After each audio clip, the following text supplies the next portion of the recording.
ओम नमस्ते धर्मप्रेमी सज्जन हो. आपण बघत आहोत आर्य समाजाचे संस्थापक श्री महर्षी स्वामी दयानंद सरस्वती यांनी लिहिलेला अमर ग्रंथ, हा क्रांतिकारी ग्रंथ सत्यार्थ प्रकाश. आणि ह्या ग्रंथासारखा या जगाच्या पाठीवर दुसरा कुठलाही ग्रंथ नाही, जो आपल्याला स्वधर्माविषयी माहिती देणारा, स्वधर्माभिमान जागवणारा, पाखंडाचं निवारण करणारा, इतर जे पृथ्वीतलावरती जे काही मतपंथ संप्रदाय आहेत त्यांच्याविषयी पूर्णपणे खरी माहिती देणारा, की त्यांच्या ग्रंथामध्ये तुमच्याविषयी काय काय लिहिलेलं आहे, तुमच्याविषयी चांगलं लिहिलेलं आहे की तुम्हाला काही हानी पोहोचवण्याचं लिहिलेलं आहे, नाही का, जे त्यांच्या ग्रंथामध्ये दिलेलं आहे, पुस्तकांमध्ये दिलेलं आहे. ते जसंच्या तसं स्वामींनी इथे प्रत्येक वचनानुसार आयतीनुसार याच्यात सांगितलेलं आहे. ठीक आहे श्रोतेगण. तर आपण बघत आहोत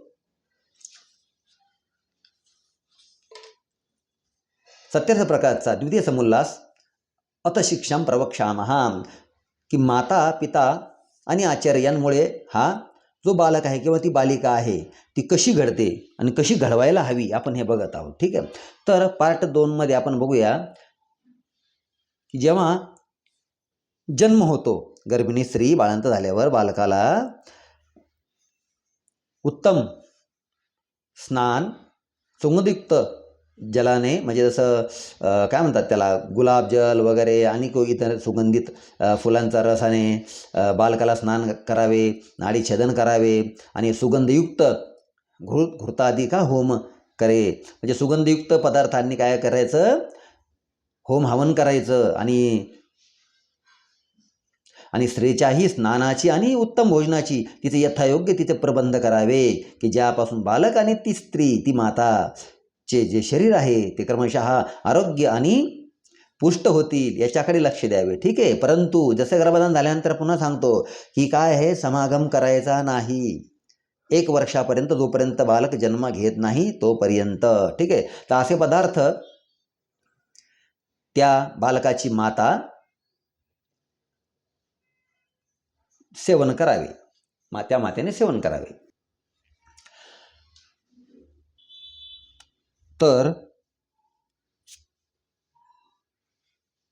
जातकर्म संस्कार जेव्हा बाळा हे होतं, काय जन्म घेतं, तेव्हा त्या जातकर्म संस्कार केला जातो. ठीक आहे ना. तर त्यासाठी मग होम हवन करावं लागतं. आणि धाई म्हणजे धाई म्हणजे कोण, जी आपली बाळंतपण करते. तर पूर्वी तर बाळंतपण कोण करायच्या, घरातच करायच्या स्त्रिया. आता फक्त आपल्याला दवाखान्यात जावं लागते, बरोबर आहे का नाही. तर ती जी धाई असते आणि ती जी पालन करणारे आहे त्या मुलाचे, तिला सुद्धा उत्तम खाव्यास घालावे, ज्यांच्या योगाने काय होईल, आईने 6 दिवसापर्यंत आपले दूध मुलाला पाजावे. किती दिवसापर्यंत, 6 दिवसापर्यंत. पश्चात कोणी पाजलं पाहिजे, धाईने, म्हणजे जी आपली दाई असते, जी सांभाळ करणे असते त्या मुलाची, तिने पाजावे. परंतु त्या धाईच्या खाण्यापिण्याची जी व्यवस्था आहे ती कोणी केली पाहिजे, त्या बालकाच्या माता पित्यांनी करायला हवी, बरं का. हे शास्त्र सांगते. आता ते का करायला पाहिजे त्याच्याविषयी पण आपण बघूया. जर कोणाला दाई ठेवण्यास म्हणजे कोणी समर्थ नसेल, तर ते गाय किंवा बकरीचे दूधसुद्धा उत्तम औषधी आहे त्या बालकासाठी. ठीक आहे. जी काय करते गाय आणि बकरी, बुद्धी पराक्रम आरोग्य वाढवणारी आणि हारी हो करणे, हारी हो आरोग्य करणे, हारी हो, म्हणजे ती जी गाय किंवा ती जी बकरी आहे ती निरोगी असावी, आलं लक्षात. आणि त्या वस्तूंना शुद्ध जलामध्ये, शुद्ध पाण्यामध्ये भिजवून आवटा त्याचा चाळून घेऊन दुधाच्या समान त्यामध्ये पाणी मिसळवून त्या बालकाला पाजावे. कसे पाजायचे, तर ते शेळीच्या आणि गायीचे दूध उत्तम असते, बरोबर नाही. तर दूध, तर त्यांमध्ये बुद्धी पराक्रम आणि आरोग्य वाढवणाऱ्या वनस्पतीचे शुद्ध जलांत भिजवून काढलेले सत्व समभाग रमणीय उदात्त भव्य आणि शुद्ध हवेच्या ठिकाणी नेऊन ठेवावे व त्यांच्या सन्निध उत्तम रमणीय सुगंधित आणि आरोग्य वाढवणारे पदार्थ ठेवावेत. ठीक आहे श्रोतेगण. जो प्रदेश उत्तम वायूने आरोग्य राहण्यास आवश्यक असेल, जो प्रदेश उत्तम वायूने युक्त आणि आरोग्यकारक असेल त्याच प्रदेशात फिरायला जावं. म्हणजे सकाळी सकाळी आपण फिरायला जातो ना, हां, तर कधी जातो? जिथे झाडझुडं आहेत, नाही का, जास्त झाडझुडं असतील त्याच ठिकाणी आपण फिरावयास जावे. म्हणजे तात्पर्य असे सांगायचे की दोघांचे आरोग्य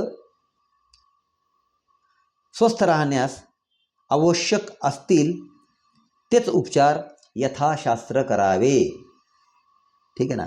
जसे एक दाई असते, म्हणजे बालकाचे संगोपन करणारी जी स्त्री आहे, गाय आहे, बकरी आहे, आणि हे जर शक्य नसेल, ज्यांची परिस्थिती नसेल तसे, तर तेथे त्यांना जसं जमल त्यांनी ते तसं करावं. ठीक आहे ना श्रोतेगण, ज्याला जसं उचित असेल त्याने त्याप्रमाणे त्या ठिकाणी करून घ्यावं. आणि बाळंतपणामुळे जी स्त्री आहे ती काय होते? निर्बल होते, म्हणजे ती अशक्तपणा येतो तिला, बरोबर आहे का नाही? म्हणून तिने आपले दूध बालकांना पाजू नये असं यथाशास्त्र सांगितलेलं आहे.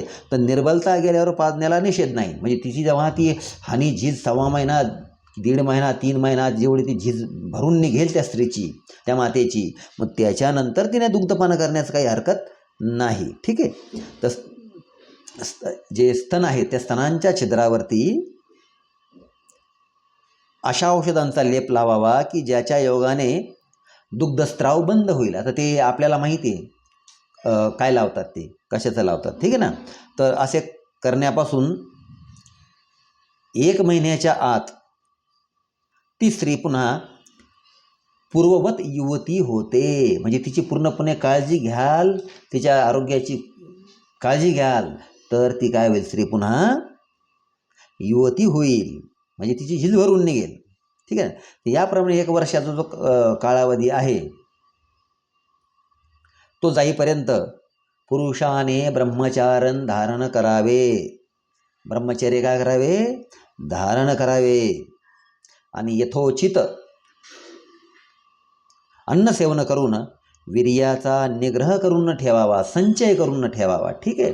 म्हणजे आपल्या शरीरामध्ये आरोग्य वाढेल. म्हणजे वीर्य काय असतं? वीर्य जर आपण एकवटून ठेवलं जास्त काळापर्यंत, किंवा हा जेवढा गर्भधारणाचा बाल जन्माला आल्यानंतर 1 वर्षापर्यंत जो काळ आहे त्यामध्ये काय होते? आपल्यामध्ये शरीरामध्ये रोगप्रतिकार शक्ती वाढते आणि रोगांशी लढण्याची आपली जी कुवत आहे ती काय होते? उच्च कोटीला जाते. म्हणून काय सांगितलेलं आहे की वीर्य काय करा? वीर्याचा निग्रह करून ठेवायचा. ठीक आहे.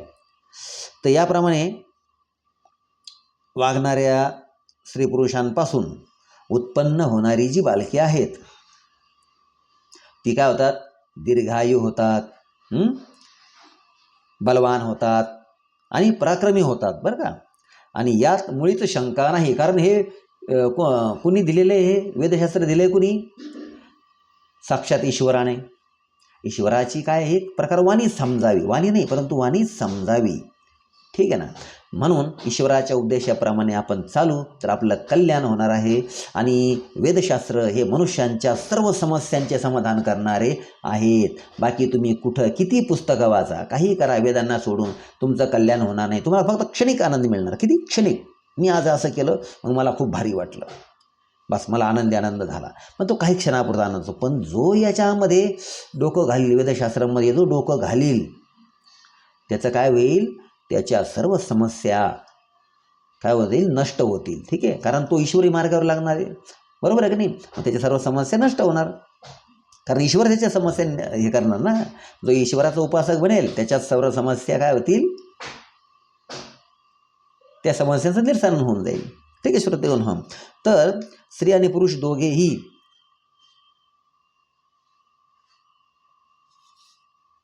ब्रह्मचर्य पालन करून वीर्याचा स्तंभन सांगितले, बरोबर नाही? स्त्री योनी संकोच शोधन आणि पुरुष वीर्याचे स्तंभन करे, म्हणजे जतन करून ठेवा. स्त्री आणि पुरुषांनी मनावर ताबा ठेवावा. ठीक आहे. म्हणजे पुन्हा जेवढे संतान होतील ते सुद्धा पुन्हा उत्तम असतील, जे पुढे जन्म घेणारे जे बालक आहेत. कारण आत्ता जो तुम्ही पहिल्यापासून ही जी एकदा सिस्टम आपण लक्षात ठेवली, वैदिक सिस्टम, तर त्यानंतर तुमचे जे बालकं होतील ते तुम्हाला कसे दिसतील? पराक्रमयुक्त दिसतील, बलवान दिसतील, पराक्रमयुक्त दिसतील, त्या दीर्घायू आयुष्य जगणारे दिसतील आणि ते पूर्णपणे धार्मिक अर्थात पूर्णपणे ईश्वराच्या आदेशाचे म्हणजे वेदांचे पालन करणारेच तुम्हाला दिसून येतील. तुम्हाला अभिमान होईल त्या आपल्या बालकांवरती. ठीक आहे श्रोतेगण हो. तर